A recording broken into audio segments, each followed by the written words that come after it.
Hello students, मैं Mukesh Mandloi ABC study app के platform पर आप सभी बच्चों का स्वागत करता हूं। बच्चों, आज हम 12th क्लास के मैथ सब्जेक्ट के ऊपर डिस्कस करेंगे। ठीक है, उसमें हम देखेंगे कि 12th क्लास में कितनी यूनिट्स हैं और हर यूनिट में कितने चैप्टर हैं, उसके ऊपर हम आज डिस्कशन करेंगे। तो आइए सबसे पहले देखते हैं हम यूनिट फर्स्ट, जिसमें कितने चैप्टर हैं। तो यूनिट फर्स्ट में बच्चों यहाँ पर आपको दो चैप्टर दिख रहे हैं। पहला चैप्टर है आपका रिलेशन एंड फंक्शन और दूसरा चैप्टर है आपका inverse trigonometric function. Relation and function आप लोग 11th क्लास में भी पढ़ चुके हैं। उसका आगे का जो पार्ट जो है वो हम 12th क्लास में पढ़ेंगे और हम इसको बहुत ही अच्छे तरीके से जब चैप्टर पढ़ेंगे तब समझेंगे।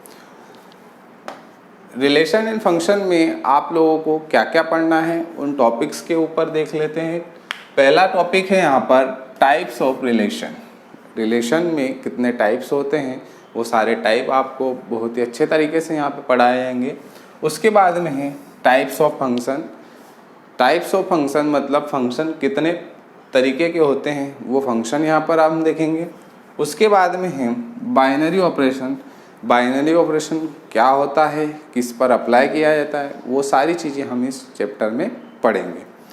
उसके बाद में बच्चों सेकंड चैप्टर है आपका इनवर्स ट्रिग्नोमेट्रिक फंक्शन।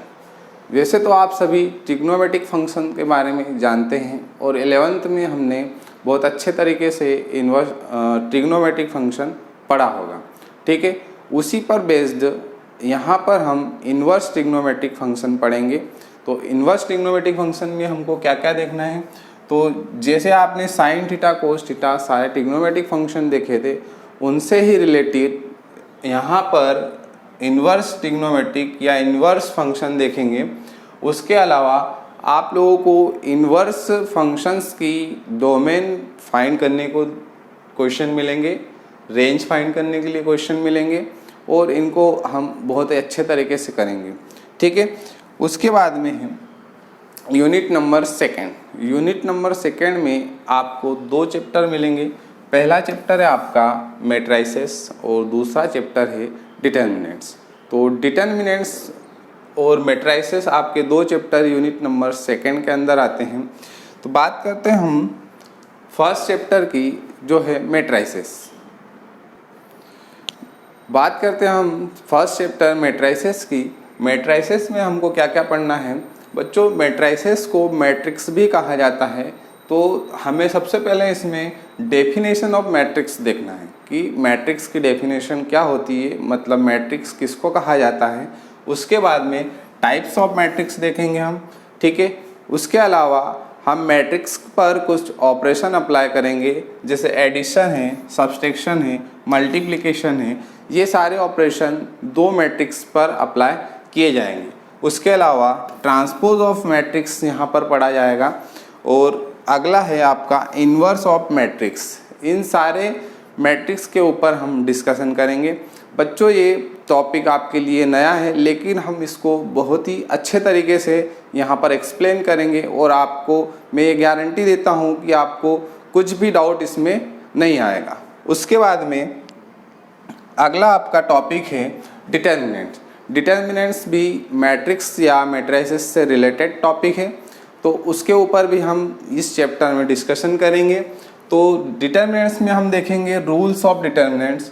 डिटर्मिनेंट्स को सॉल्व करने के लिए कौन कौन से रूल्स अप्लाई किए जाते हैं उसके बारे में डिस्कस करेंगे। उसके अलावा डिटर्मिनेंट्स को सॉल्यूशन कैसे किया जाता है उसके ऊपर भी हम यहाँ पर डिस्कस करेंगे।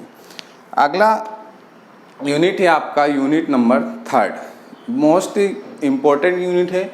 इसमें मैक्सिमम मार्क्स का आपके एग्ज़ाम में पूछा जाता है और इसमें नंबर ऑफ चैप्टर भी 6 के आपके सामने।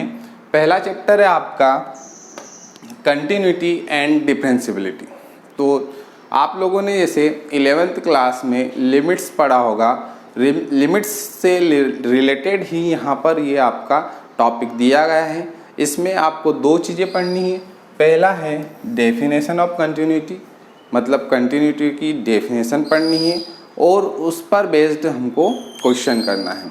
उसके अलावा है डिफरेंशियबिलिटी तो आपको यहाँ पर डिफरेंशिएबिलिटी ही फंक्शंस की निकालनी पड़ेगी। तो ये हम बहुत ही इजी वे में यहाँ पर फाइंड कर पाएंगे।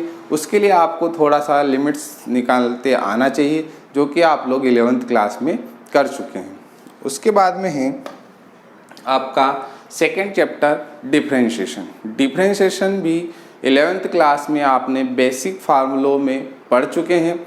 अब यहाँ पर 12th में हम डिफरेंशिएशन का एडवांस पार्ट पढ़ेंगे, जिसमें आप लोगों को बहुत सारे फार्मूले याद करना पड़ेंगे और उनसे रिलेटेड क्वेश्चंस करना पड़ेंगे, जो कि यहाँ पर हमारे द्वारा उनको बहुत ही आसानी से आपको डिलीवर किया जाएगा। ठीक है, तो यहाँ पर कुछ आपको बेसिक फार्मूले दिए गए हैं। ये फार्मूले आपको पता होना चाहिए, क्योंकि डिफरेंशिएशन करने के लिए आपको फार्मूले आना बहुत ज़रूरी है।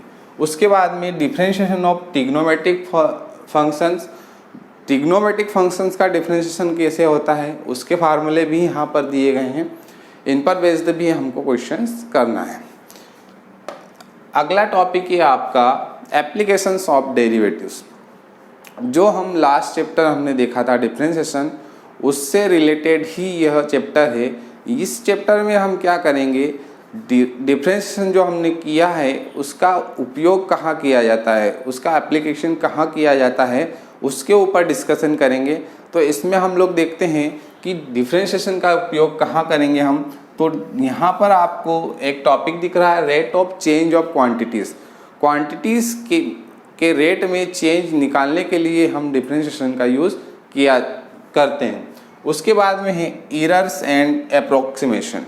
एरर और अप्रोक्सीमेशन फाइंड करने के लिए भी हम डिफरेंशिएशन का यूज़ करेंगे। उसके अलावा है इंक्रीजिंग एंड डिक्रीजिंग फंक्शन, मतलब इंक्रीजिंग फंक्शन और डिक्रीजिंग फंक्शन कौन होता है उसको फाइंड करने के लिए भी हम डिफरेंशिएशन का यूज़ करेंगे। इसके अलावा मैक्सिमा और मिनिमा फाइंड करने के लिए, ये सारी चीज़ें फाइंड करने के लिए हम किसका यूज़ करेंगे, डिफरेंशिएशन का। और डिफरेंशिएशन करने के लिए आपको जितने भी फार्मूले बताए जाएंगे वो अच्छी तरीके से याद होना चाहिए या पता होना चाहिए। ठीक है, उसके बाद में बच्चों आपका अगला चैप्टर आता है इंटीग्रेशन। इंटीग्रेशन में भी आपको कुछ फार्मूले मिलेंगे। इंटीग्रेशन में आप लोगों को बता दूं, जो फंक्शंस का आप डिफरेंशिएशन करते हैं उसी का इंटीग्रेशन किया जाता है। मतलब कहने का मतलब ये है कि डिफरेंशिएशन और इंटीग्रेशन एक दूसरे के अपोजिट हैं या विपरीत हैं। जिस फंक्शंस का आपने डिफरेंशिएशन किया है, यदि उसी फंक्शंस का आप इंटीग्रेशन कर दो तो पहले वाला फंक्शन आपको मिल जाएगा।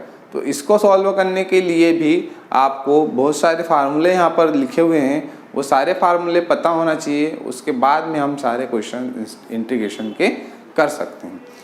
उसके बाद में अगला चैप्टर है आपका डेफिनाइट इंटीग्रेट।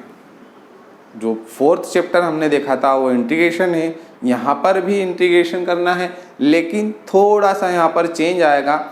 यहाँ पर डेफिनेट मतलब एक फिक्स इंटीग्रल निकालना है। यहाँ पर कुछ आपको लिमिट जैसा मिलेगा, जिसको आप इंटीग्रेशन में अप्लाई करेंगे और क्वेश्चंस को सॉल्व करेंगे। उसके बाद में है 6th चैप्टर आपका डिफरेंशियल इक्वेशन। जिस फंक्शन का आप डिफरेंशिएशन कर चुके हैं और डिफरेंशिएशन करने के बाद में जो आपको आंसर मिल रहा है, उसी आंसर को बोला जाता है डिफरेंशियल इक्वेशन। तो यहाँ पर हम डिफरेंशियल इक्वेशन को सॉल्व करेंगे। तो सबसे पहले तो यहाँ पर हम देखेंगे कि डिफरेंशियल इक्वेशन होता क्या है। उसके बाद में डिफरेंशियल इक्वेशन का ऑर्डर एंड डिग्री फाइंड करेंगे। उसके अलावा यहाँ पर सॉल्यूशन किया जाएगा डिफरेंशियल इक्वेशन का कितने तरीके से, तो वहाँ पर general and particular solution differential equation का किया जाएगा। फिर उसके अलावा डिफरेंशियल इक्वेशन पर बेस्ड हम इनिशियल वैल्यू प्रॉब्लम देखेंगे और लास्ट में हम देखेंगे फॉर्मेशन ऑफ डिफरेंशियल इक्वेशन कि डिफरेंशियल इक्वेशन का फॉर्मेशन कैसे होता है, डिफरेंशियल इक्वेशन किस तरीके से बनाई जाती है। और लास्ट में हम क्लास में जो एक्सरसाइज है, आपकी बुक में जो एक्सरसाइज है उसको सॉल्व करेंगे। बच्चों, यदि आपको सारे चैप्टर अच्छे तरीके से पढ़ना है तो आपको हमारे सारे वीडियोस अच्छे तरीके से देखना पड़ेंगे। और यदि आपको ऐसा लगता है कि हमें कुछ नोट करना है तो आप वीडियो को पॉज करके हमारे वीडियो में से नोट भी कर सकते हैं। यदि आपको कुछ डाउट आता है तो आप हमारे कमेंट्स बॉक्स में कमेंट करके डाउट भी पूछ सकते हैं। ठीक है, चलो आगे देखते हैं हम यूनिट नंबर 4। यूनिट नंबर 4 में आपको नंबर ऑफ चैप्टर 5 दिए गए हैं। उसमें फर्स्ट चैप्टर है आपका वेक्टर अलजेब्रा। वेक्टर अलजेब्रा आपके लिए नया टॉपिक है। ठीक है, तो इसको हम बहुत ही अच्छे तरीके से पढ़ेंगे। वेक्टर अलजेब्रा में हमको क्या क्या पढ़ना है, तो वेक्टर अलजेब्रा में बेटा हमको स्केलर्स एंड वेक्टर पढ़ना है। मतलब यहाँ पर दो क्वांटिटीज़ हैं आपके पास, scalar quantities and vector quantities. तो स्केलर क्वांटिटीज़ क्या होती है उसकी डेफिनेशन देखेंगे, वेक्टर क्वांटिटीज़ क्या होती है उसकी डेफिनेशन देखेंगे। उसके बाद में हम triangle law of vector addition, यहाँ पर एक लॉ दिया गया है triangle law of vector addition. Vectors को ऐड करने का एक ट्रायंगल लॉ दिया गया है जिसका हम क्वेश्चंस में भी यूज़ करेंगे और बहुत ही इम्पोर्टेंट लॉ है। उसके अलावा यहाँ पर हम वेक्टर का पोजीशन वेक्टर फाइंड करेंगे। ठीक है, उसके अलावा यूनिट वेक्टर फाइंड करेंगे। उसके बाद में कंपोनेंट ऑफ वेक्टर फाइंड करेंगे और लास्ट में है addition and subtraction of two vector. यहाँ पर भी आपको दो वेक्टर का एडिशन भी करना है और सब्सट्रैक्शन भी करना है। ये सारी चीज़ें हम वेक्टर अलजेब्रा के अंदर पढ़ेंगे तो आपको बहुत ही अच्छे से समझ में आएगा। उसके बाद में है प्रोडक्ट्स ऑफ वेक्टर। यहाँ पर भी जो वेक्टर आप पढ़ चुके हैं, अच्छे से समझ चुके हैं, उन्हीं वेक्टर्स का आप हमको प्रोडक्ट करना है। तो प्रोडक्ट भी टू टाइप का किया जाता है। पहला प्रोडक्ट है, पहला जो आपका है डॉट प्रोडक्ट है। वेक्टर्स में भी टू टाइप के प्रोडक्ट होते हैं। पहला है डॉट प्रोडक्ट। डॉट प्रोडक्ट क्या होता है उसको स्केलर प्रोडक्ट भी बोला जाता है, ये हम चैप्टर में देखेंगे। उसके अलावा हम देखेंगे क्रॉस और वेक्टर प्रोडक्ट। क्रॉस प्रोडक्ट या वेक्टर प्रोडक्ट एक ही चीज़ है, वो क्या होती है उसकी डेफिनेशन देखेंगे।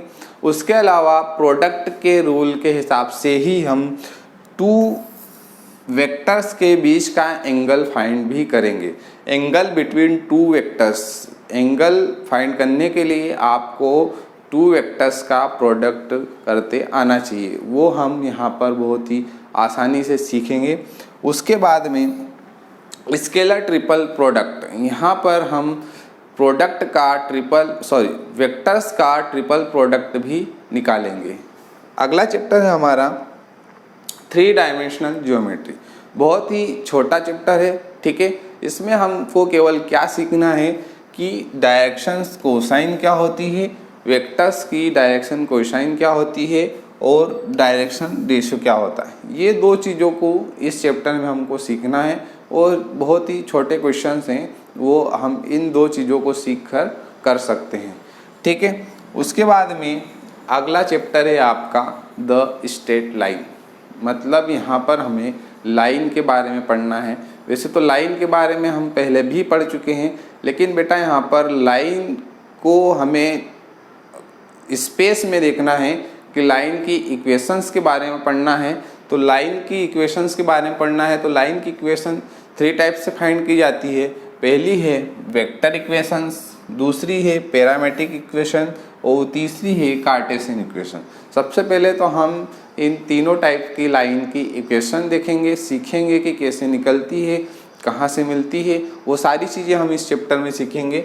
उसके बाद में हम फाइंड करेंगे angle between two straight lines. यहाँ पर हम दो स्ट्रेट लाइन के बीच का एंगल भी फाइंड करेंगे। उसके अलावा हम इंटरसेक्टिंग लाइंस भी निकालेंगे कि यदि दो लाइंस एक दूसरे को इंटरसेक्ट करती है तो वहाँ पर जो लाइन मिलती है उसकी इक्वेशंस भी हम फाइंड करेंगे।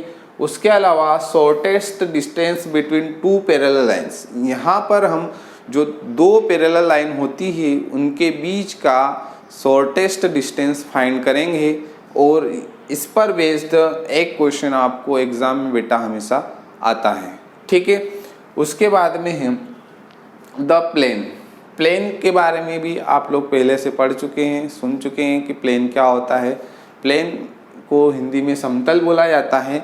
ठीक है, तो यहाँ पर हम समतल या प्लेन की इक्वेशंस देखेंगे कि प्लेन की इक्वेशन कितने टाइप की होती है उसके बाद में हम देखेंगे एंगल बिटवीन टू प्लेन्स। यहाँ पर भी हम दो प्लेन के बीच का एंगल फाइंड करेंगे। उसके अलावा हम देखेंगे angle between a lines a plane. एक एंगल फाइंड करेंगे हम लाइन और प्लेन के बीच का। उसके अलावा हम देखेंगे equation of plane in the normal form. Plane की इक्वेशन देखेंगे हम नॉर्मल फॉर्म में। Equation of plane passing through a given point, एक पॉइंट से दिए गए पॉइंट से होकर जाने वाले प्लेन की इक्वेशन देखेंगे क्या होती है। और equation of plane passing through 3 given point, 3 दिए गए बिंदुओं से 3 गिवन पॉइंट से होकर जाने वाले प्लेन की इक्वेशन भी हम फाइंड करेंगे और उन पर बेस्ड क्वेश्चन करेंगे। ठीक है, अगला चैप्टर है आपका, अगली यूनिट है आपकी यूनिट नंबर 5। इसमें केवल आपको एक ही चैप्टर पढ़ना है, लीनियर प्रोग्रामिंग। मैनेजमेंट का चैप्टर है बच्चों और बहुत ही अच्छा चैप्टर है, स्कोरिंग कर सकते हैं इस चैप्टर से हम। ठीक है, इसमें केवल आपको एक ही टाइप की प्रॉब्लम मिलेगी और वो प्रॉब्लम आपको यहाँ पर दिख रही है। इसमें कुछ इस तरीके से आपको कंडीशंस दिखेगी। ठीक है, उन कंडीशंस को आपको देखना है और एक ग्राफ तैयार करना है।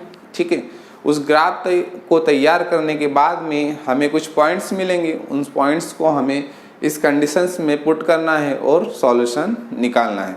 बहुत ही इजी चैप्टर है और आप लोग इसमें पूरे मार्क्स ला सकते हैं। ठीक है, उसके बाद में यूनिट नंबर 6। यूनिट नंबर 6 में है प्रोबेबिलिटी।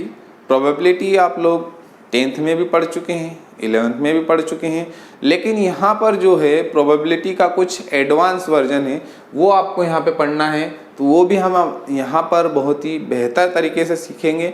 ठीक है, प्रोबेबिलिटी में सबसे पहले आपको तो देखना है डेफिनेशन ऑफ प्रोबेबिलिटी, जो सभी को मुझे लगता है बहुत अच्छे तरीके से पता है। उसके बाद में use of permutation and combination. यहाँ पर जो आप लोग 11th में परम्यूटेशन एंड कॉम्बिनेशन पढ़ चुके हैं, उनका यूज़ करके भी प्रोबेबिलिटी फाइंड करना है। ठीक है, उसके बाद में कुछ कंडीशनल प्रोबेबिलिटी मिलेगी आपको, कुछ कंडीशंस पर बेस्ड प्रोबेबिलिटी मिलेगी। जैसे मान लीजिए एक इवेंट्स का होने की प्रोबेबिलिटी आपको पहले से पता है, उसके होने के साथ साथ आपको दूसरे इवेंट्स को घटित होने की प्रोबेबिलिटी निकालनी है, तो वो कंडीशनल प्रोबेबिलिटी कहलाती है। इसको और भी हम अच्छे तरीके से चैप्टर में पढ़ेंगे। उसके बाद में आपके लिए एक नया यहाँ पर टॉपिक है रैंडम वेरिएबल। इस चैप्टर में हम रैंडम वेरिएबल के बारे में भी पढ़ेंगे और इस पर बेस्ड क्वेश्चंस भी आपको एग्ज़ाम में आएंगे। तो रैंडम वेरिएबल क्या होता है ये चीज़ पढ़ेंगे। उसके बाद में हम पढ़ेंगे probability distribution of random variable. Random variable पर ही आपको प्रोबेबिलिटी डिस्ट्रीब्यूशन देखना है। उसके बाद में हमें मीन ऑफ रैंडम वेरिएबल का मीन फाइंड करना है और लास्ट में आपको देखना है बाइनोमियल डिस्ट्रीब्यूशन। ठीक है, तो ये था बच्चों आपकी 12th क्लास की सारी यूनिट्स का डिस्क्रिप्शन जो हमने यहाँ पर डिस्कस किया। और मेरा आप सभी से ये निवेदन है कि आप हमारे सारे वीडियो देखें, उन्हें अच्छे से समझें। यदि आपको कुछ डाउट लगता है तो हमारे कमेंट्स बॉक्स में कमेंट्स करें और हम आपको ये गारंटी देते हैं कि आपको सारी चीज़ें बहुत ही अच्छे तरीके से पढ़ाई जाएगी, आपके सारे डाउट्स क्लियर किए जाएंगे। ठीक है, मिलते हैं बच्चों आपको नेक्स्ट वीडियो में बहुत ही जल्द हमारे नए चैप्टर के साथ में शुरुआत करेंगे। ठीक है, गुड बाय, धन्यवाद।